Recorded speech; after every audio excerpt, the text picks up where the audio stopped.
Yes, Kenya. Tamu sana, tamu sana, tamu sana, yes. Yesterday, a video surfaced online. And from the video, there were some youths alleging they were being mobilized and being paid to heckle President Uhuru Kenyatta and Raila Amolo Odinga today in OTHAYA during Kibaki's funeral. But the burial went very peacefully. There were no form of heckling at all. But what caught the attention of very many Kenyans was a section of mourners, a group of some women who anytime William Ruto was speaking, they were cheering very wildly. Yes, very wildly.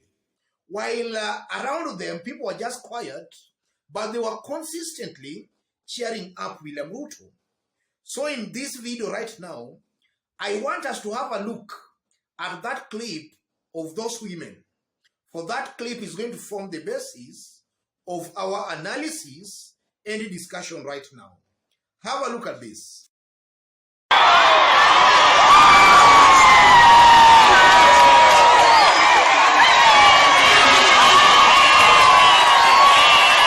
Yes, that group of women caught the attention of very many Kenyans and even the cameramen who were capturing that event live. They were actually outdoing other mourners in cheering up William Ruto. So in this video, I want us to dissect, yes, that kind of cheering to know exactly what it means politically. In case you've bumped here for the very first time, kindly subscribe, give this video a like. Thank you, God bless you, God bless Kenya. Yes, politics and politicians. Politicians do crazy stuff to create a perception or to endear themselves to the masses. And in politics, perception is key. I honestly believe that a majority of politicians do use some kind of gimmicks to paint a picture that they might be popular. And clearly looking at those women, that was not an ordinary or a natural crowd. Most definitely, that crowd might have been mobilized and stationed there purposefully to achieve some political objectives. And the first objective of that crowd, I honestly believe that that crowd was put there intentionally to actually psych the mourners into cheering up William Ruto. Because it normally happens this way. A smart politician will position maybe some crowd somewhere. So that crowd will actually be cheering up the politician, and that has the potential of also making other mourners who maybe were not interested in cheering the politician to actually cheer the politician. And should that happen, our perception is being created that the politician is very, very popular and very much loved. I believe that was the intention of that group. So if at all, William Ruto and maybe his foot soldiers are the ones who might have organized that crowd, then from where I see it is a very clever and a good strategic move, only that they overdid it. The women actually overdid it to a point now they were actually now being noticed as if their cheering was not all that natural. They ought to have done it, but in a moderate way. Not anytime William Ruto says something, they just cheer wildly, while other mourners are just cool and quiet. So they might have overdone it, and that might have exposed them, that they might have been mobilized or were paid to actually behave the way they were behaving.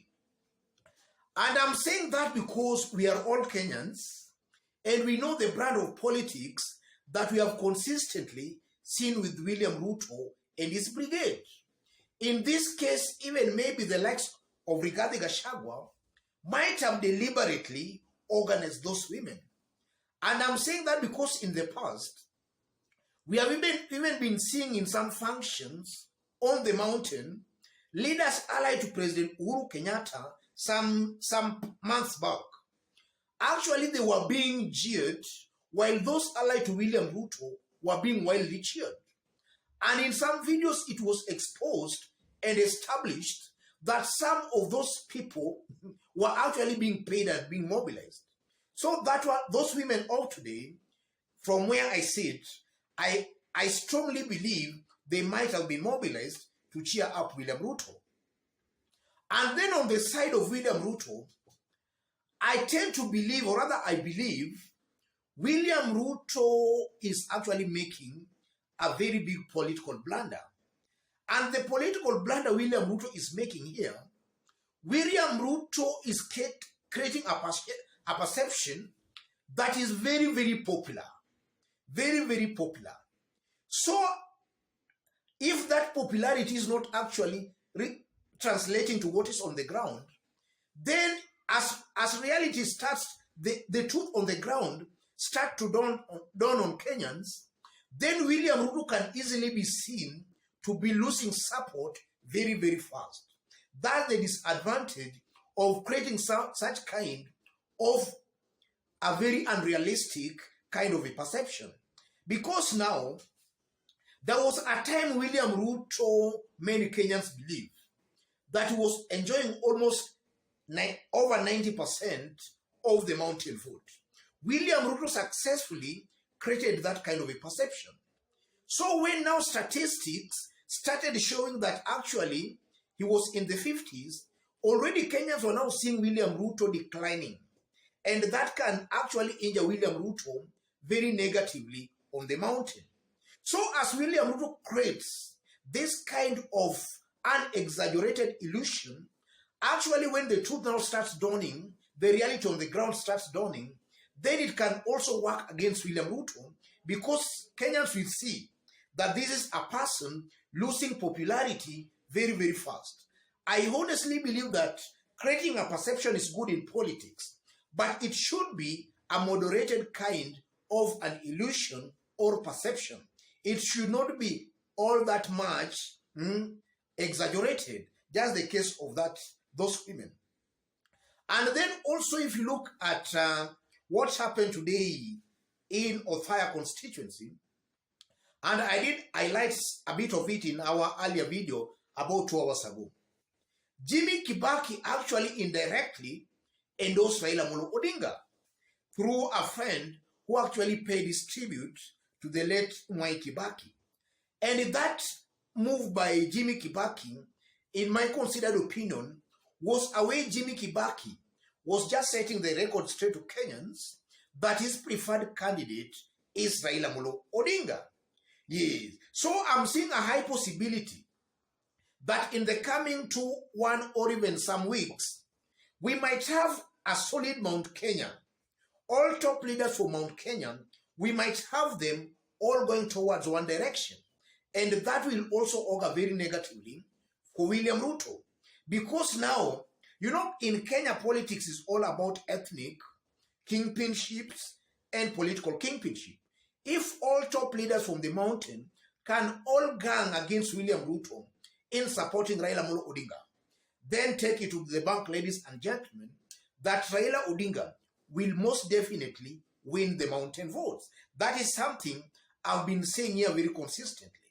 And also if you look at the kind of maybe reception that William Ruto got today in OTHAYA, you will also agree with me that that's not what maybe Kenya Kwanza Alliance, William Ruto, and his foot soldiers, maybe that's not the kind of a reception they were expecting. They were expecting some kind of heroic support and reception for William Ruto. But largely, if you look at it on the balance of scale, Raila and William Ruto, they were somehow equally given some kind of a welcome. There was no clear person who was given a more heroic welcome than the other. So that, in my considered opinion, was also a blow to William Ruto. Because William Ruto's brand of politics and Tanga Tanga, they likely excel in creating illusions and perception. So they never got the perception they wanted from OTHAYA, because all along they have made Kenyans into believing that OTHAYA, or rather Nyeri County, Mount Kenya, is their bedroom. So that the reception was also a blow to William Ruto. But from that clip, or rather that group of women, that was clearly a mobilized kind of a group. And that might not actually translate into real votes, ladies and gentlemen. Let me stop it there. In case you've bumped here, but so far you have not yet subscribed, kindly subscribe, give this video a like. And to our fans, our subscribers here, I'm very much humbled, very grateful for the kind of support you are giving me here. God bless you. God bless Kenya. Any other person watching us outside Kenya for the very first time, drop a comment, let us know from which part of the globe you are watching us from. And if possible, also subscribe, give this video a like. Thank you. God bless you. God bless Kenya.